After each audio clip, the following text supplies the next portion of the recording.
आज आपण 10 ते 15 मिनिटात तयार होणारी तिखट चटपटीत अशी टोमॅटोची चटणी बनवणार आहोत। नमस्कार मंडळी, पनेली किचनमध्ये तुमचे स्वागत आहे। सर्वप्रथम एका कढईत 2 चमचे तेल गरम करून 1 चमचा चणा डाळ घ्या आणि 7 ते 8 काजू घ्या।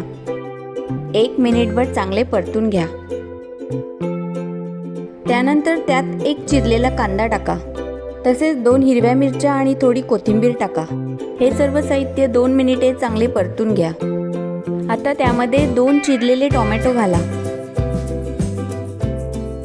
चांगले परतून घ्या। अर्धा चमचा कोकम घाला, पुन्हा थोडे परतून घ्या।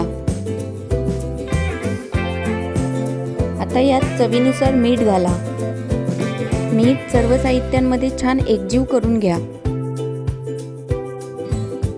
आता यामध्ये 1 चमचा धनेपूड घाला, 1 चमचा हळद घाला, अर्धा चमचा जिरे पावडर टाका आणि 1 चमचा लाल मिर्च पावडर टाका। आता हे सर्व मसाले व्यवस्थित परतून घ्या। आता यात थोडं पाणी ओता, जेणेकरून मसाले करपणार नाहीत आणि व्यवस्थित शिजले जातील। मिनिटभर चांगले परतून घ्या। आता यात पाव कप पाणी ओता आणि झाकण ठेवून 8 ते 10 मिनिटे मंद आचेवर शिजवा। टोमॅटो छान शिजले गेले आहेत। आता गॅस बंद करा। मिश्रण पूर्णपणे थंड होऊ द्या। मिश्रण थंड झाल्यावर मिक्सरच्या भांड्यात टाका आणि बारीक वाटून घ्या। तयार झाली आपली चटपटीत टोमॅटो चटणी। ही चटणी इडली, वडा, डोसा, पोळी किंवा साध्या वरण भातासोबतही अप्रतिम लागते।